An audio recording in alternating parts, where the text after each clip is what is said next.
ये जो क्वेश्चन आपको दिखाई दे रहे हैं ना, ये क्वेश्चन कक्षा 10 की अध्याय 4 जिसका नाम है द्विघात समीकरण, इसके इम्पोर्टेंट क्वेश्चन है। तो इससे पहले अपनों ने 1 से लेकर 26 तक के इम्पोर्टेंट क्वेश्चन कर लिए हैं। आज हम क्वेश्चन नंबर 27 और 28 करेंगे, ठीक है। तो यदि आपने वो वीडियोस नहीं देखी है तो आप उनको जाके अच्छे से देख सकते हैं, ठीक है ना। अब देखो क्वेश्चन नंबर 27 का सॉल्यूशन करते हैं अपन। इस क्वेश्चन को किस तरीके से करेंगे अपन, देखो ये समीकरण दे रही है अपन को, समीकरण x प्लस 1/x बराबर 3 से ही 1/3 को हल कीजिए। तो देखो x प्लस 1/x बराबर, देखो ये दे रखा है 3 से ही 1/3, ठीक है। अब यहाँ पे अच्छे से देखना, ये x इसके नीचे कुछ नहीं तो क्या है, 1 है, इस x के नीचे कुछ नहीं तो 1 प्लस 1/x बराबर, देखो सबसे पहले इस ये मिश्रित भिन्न है, मिश्रित भिन्न को सरल भिन्न में चेंज करो। तो कैसे चेंज करते हैं, इस 3 को इस 3 से गुणा कर दो, तो 3 को 3 से गुणा किया 9, 9 में ये 1 है ना, इसको जोड़ दो। तो देखो मैंने क्या किया, 3 में 3 को गुणा किया तो 9, 9 में 1 जोड़ा तो 10, ये 10 बटे का चिन्ह, ये नीचे 3 लिखा हुआ है, ये 3 लिख दो। वापस समझ लेना अच्छे से, मैंने क्या किया, इस 3 को इस 3 से गुणा किया तो 3 तिया 9, 9 में 1 जोड़ा 10, ये 10 और ये नीचे 3 था तो मैंने ऐसा कैसे ये 3 यहाँ पे लिख दिया, ठीक है। अब देखो 1 और x का लघुत्तम लेना है, तो देखो लो लघुत्तम, तो 1 और x का लघुत्तम लेना है तो x को 1 से गुणा कर दो, तो क्या आएगा, x ही आएगा। अब इस x को तो इधर गुणा कर दो, x को x से गुणा करेंगे तो x की घात 2, प्लस का चिन्ह प्लस, इस 1 को इधर गुणा कर दो, 1 को 1 से गुणा करेंगे तो 1 बराबर 10/3, ठीक है। अब यहाँ से समझना, इस 3 को तो इधर गुणा कर दो और x को इधर गुणा कर दो, तो देखो क्या बन जाएगा, ये देखो 3 को इससे गुणा करेंगे तो 3 गुणा x की घात 2 प्लस 1 बराबर, x को 10 से गुणा करेंगे तो 10x, ठीक है। अब 3 को x स्क्वायर से गुणा करेंगे तो ये बन जाएगा 3x स्क्वायर प्लस 3 को 1 से गुणा करेंगे तो 3, ठीक है। अब आगे देखो बराबर 10x, ठीक है। अब आगे इसको अच्छे से सोल्व करते हैं अपन। तो देखो इस 10x बराबर की ये इस साइड है तो इसको इधर लेके आ जाते हैं, तो किसका हो जाएगा, माइनस का। तो देखो 3x की घात 2, ये 10x इधर आया तो किसका हो गया, माइनस का, तो 10x, ये 3 किसका था, प्लस का, तो ये प्लस के 3 बराबर 0, ठीक है। अब यहाँ पे देखो इस समीकरण के अपन को मान निकालने हैं, तो यहाँ पे लगाएंगे अपन श्रीधराचार्य सूत्र। तो देखो श्रीधराचार्य सूत्र होता है -b plus minus under the root b की घात 2 -4ac अपॉन 2a, ठीक है। अब देखो यहाँ पे a का मान क्या है, देखो यहाँ पे b a c इनके मान चाहिए, तो a का मान, b का मान और c का मान। तो a का मान होता है एक्स स्क्वायर के आगे जो लिखा हुआ है, तो एक्स स्क्वायर के आगे क्या है, 3, तो 3 हो गया। b का मान क्या होता है, जो x के आगे लिखा हुआ है, तो x के आगे क्या है, -10, तो -10। c का मान होता है बिना x वाला, तो बिना x वाला क्या है, प्लस के 3, तो प्लस के 3। सूत्र में रख देते हैं ये मान। तो देखो b का मान क्या है, -10, तो रखता हूँ मैं यहाँ पे, तो ये माइनस का चिन्ह सूत्र का है तो इसको ऐसा कैसे रख दो, b का मान कितना है, -10, तो ये -10 प्लस माइनस, ये plus minus under the root b की घात 2, तो b का मान कितना है, -10, तो ये -10 की घात 2 -4, a का मान कितना है, 3, तो ये 3, c का मान कितना है, प्लस के 3, तो ये 3, ठीक है, अपॉन 2a, 2 इंटू ए का मान कितना है, 3। अब देखो समझना यहाँ पे, ये माइनस माइनस प्लस, तो 10 प्लस माइनस अंडर रूट 10 की घात 2, देखो समझना यहाँ पे, यहाँ समझ लेना, ये -10 की घात 2 का मतलब क्या होता है, -10 कितनी बार गुणा है, 2 बार, तो माइनस को माइनस से गुणा करेंगे तो प्लस, 10 को 10 से गुणा करेंगे तो 100, तो ये 100, ठीक है। माइनस का चिन्ह माइनस, देखो 3 को 3 से गुणा किया तो 9, 9 को 4 से गुणा करेंगे तो 36 अपॉन 3 को 2 से गुणा करेंगे तो 6। अब देखो यहाँ पे समझना, ये 10 ऐसे कैसे plus minus under the root, देखो 36 में से 100 में से 36 घटाएंगे तो कितना बचेंगे, तो घटाओ आप, तो बचेंगे 64 अपॉन 6, तो ये 6। अब देखो यहाँ समझना, ये 10 प्लस माइनस अंडर रूट 64 का मान होता है कितना, 8। कितना मान होता है, 8। देखो अंडर रूट 64 इसको अपन लिख सकते हैं 8 गुणा 8। देखो अंडर रूट के अंदर एक ही संख्या 2 बार लिखी हुई होती है ना, ठीक है, गुणा में, तो एक संख्या बाहर निकल जाती है, तो ये इसका मान कितना आ जाएगा, अंडर रूट 64 का मान 8, ठीक है, अपॉन 6। तो यहाँ दो चिन्ह, एक प्लस का एक माइनस का, तो यहाँ से दो मान आएंगे।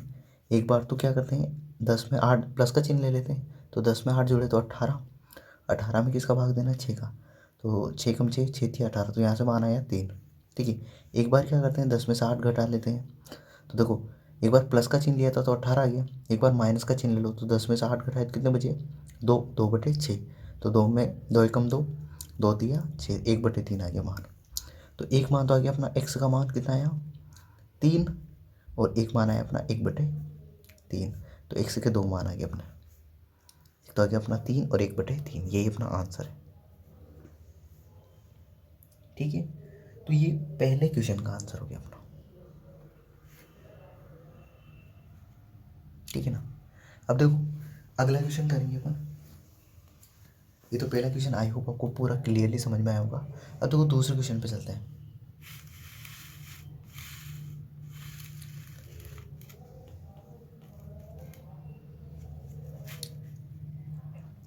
अब देखो दूसरा क्वेश्चन है ना अपना, ये निम्नलिखित द्विघात समीकरण को हल कीजिए। ये द्विघात समीकरण है, ठीक है, तो इसको सरल करना है अपने को, हल करना है, ठीक है। अब देखो इसको अच्छे से सोल्व करते हैं इसको। तो देखो देखो एक्स स्क्वायर के आगे लिखा हुआ है क्या है, 4, ठीक है, और एक्स के आगे क्या लिखा हुआ है, 4b, और ये बिना एक्स वाला है, तो ए का मान यहाँ पे हो गया, ए का मान कितना है 4, बी का मान कितना है, बी बराबर 4b। देखो ये बी अलग है ना, ये अपना ए बी सी वाला, ये सूत्र वाला बी है ना, ये अलग है, ठीक है। और सी का मान कितना है अपना, सी बराबर है अपना माइनस ए स्क्वायर माइनस बी स्क्वायर, ठीक है, ये अपने मान आ गए। अब इसको इन मानों को क्या कहाँ रखना है अपने को, शीतराचार्य सूत्र में। शीतराचार्य सूत्र क्या होता है, -b plus minus under the root b की घात 2 माइनस 4ac अपॉन 2a, ठीक है। अब देखो रखते हैं, तो b का मान कितना है, 4b, प्लस का है तो रख देते हैं माइनस, b की जगह रखा है 4b plus minus under the root b की घात 2, मतलब 4b की घात 2, 4b की घात 2, क्योंकि b का मान क्या है 4b। अब देखो यहाँ पे ध्यान देना, ये माइनस 4 ऐसा कैसी, ए का मान कितना है 4, तो 4, और सी का मान कितना है, तो माइनस, ठीक है, ये है ना माइनस, ठीक है, इसको भी कोष्टक में बंद कर लेते हैं, एक और कोष्टक लगा देते हैं यहाँ पे, ए स्क्वायर माइनस बी स्क्वायर, ये छोटा कोष्टक ये बड़ा कोष्टक, ठीक है, अपॉन 2a, 2 इंटू ए का मान कितना है 4, तो ये 4। अब देखो आगे सोल्व करते हैं, ये -4b plus minus under the root, अब देखो 4b की घात कितनी है 2, तो 4 का स्क्वायर हो जाएगा 16, b का स्क्वायर b स्क्वायर माइनस 4 को 4 से गुणा करेंगे तो 16 है ना। अब देखो ये माइनस और ये माइनस दोनों गुणा होंगे तो क्या हो जाएंगे प्लस, देखो ये माइनस और ये माइनस दोनों गुणा प्लस, इधर बचा ए की घात 2 माइनस बी की घात 2 अपॉन 4 को 2 से गुणा करें तो 8।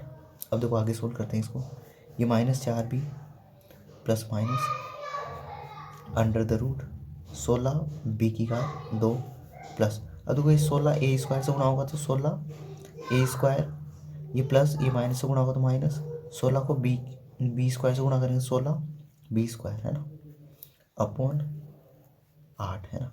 अब देखो ये 16 बी स्क्वायर और ये 16 बी स्क्वायर दोनों खत्म, क्यों खत्म, क्योंकि 16 बी स्क्वायर के आगे माइनस का है, इस 16 बी स्क्वायर के आगे प्लस का चिन्ह है, तो दोनों समान संख्या है पर विपरीत चिन्ह है तो घट जाएंगे, खत्म हो जाएंगे ना। अब आगे देखो ये 4b, ये -4b plus minus under root के अंदर बचा 16 ए की घात 2, ठीक है, अपॉन 8। अब देखो यहाँ समझना, देखो ये √16 a²। अब देखो इसको क्या लिख सकता हूँ मैं, √16 को क्या लिख सकता हूँ 4×4, और a²2 को क्या लिख सकता हूँ a×a। अब देखो मैंने क्या बताया था, अंडर रूट के अंदर जब a की संख्या 2 बार लिखी हुई होती है तो उसको बाहर निकाल देते हैं। तो 4×4 कितनी बार है, 2 बार, तो यहाँ से 4 बाहर निकल गया। यहाँ a कितनी बार है, 2 बार, तो 1 बाहर निकल गया। तो √16a² का मान कितना है, 4×a बराबर 4a।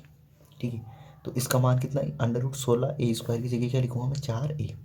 तो -4b ±4a/8। ठीक है, अब देखो एक बार प्लस का चिन्ह लेना है, एक बार माइनस का चिन्ह लेना है। तो देखो एक मान तो क्या आ जाएगा 4b, ये माइनस का है तो ये माइनस, एक बार प्लस का चिन्ह ले ले तो प्लस 4a/8। ठीक है, अब देखो 4 कॉमन ले लो, 4 को बाहर निकाल लिया मैंने, तो ये बचेगा -b + a, है ना, और ऊपर 4 और नीचे 8। अब 4 एकम 4, 4×2 = 8, तो ये बच जाएगा। देखो a प्लस का है तो a को आगे लिख दें, b किसका है, माइनस का, तो -b/2। तो एक मान तो ये आ गया अपना, एक मान तो क्या आ गया x का, a - b/2। ठीक है, अब देखो यहाँ पे अपना प्लस लिया था, अब माइनस ले लेते हैं, है ना। तो -4b, यहाँ इस बार क्या लिया, -4a/8। वापस क्या ले लेते हैं, कॉमन ले लेते हैं ना। तो -2, इसमें भी देखो इसके आगे माइनस का, इसके आगे माइनस का है, तो माइनस भी कॉमन ले लेते हैं और 4 भी कॉमन ले लेते हैं। तो मैंने -4 कॉमन ले लिया, तो अंदर बचा a + b और नीचे बचा 8। ठीक है, 4 एकम 4, 4×2 = 8। तो अगला जो मान आया अपना वो आ गया -a + b/2। तो एक x का मान तो ये आ गया, एक x का मान ये आ गया। ठीक है, अब आपको द्विघात समीकरण के हल ज्ञात करने थे। तो द्विघात समीकरण हल कितने आते हैं, 2 मान आते हैं, क्योंकि द्विघात है तो 2 हल आएंगे उसके। तो एक हल, एक x का मान तो ये रहा, एक x का मान ये रहा। ठीक है, तो इस तरीके से इन सवालों को करना है आपको, यदि ऐसे आए तो। आई होप ये पूरा वीडियो आपको पूरा अच्छे से समझ में आया होगा। तो इस वीडियो के लिए इतना ही, अगले वीडियो में अगले क्वेश्चन के साथ मिलते हैं। Thank you.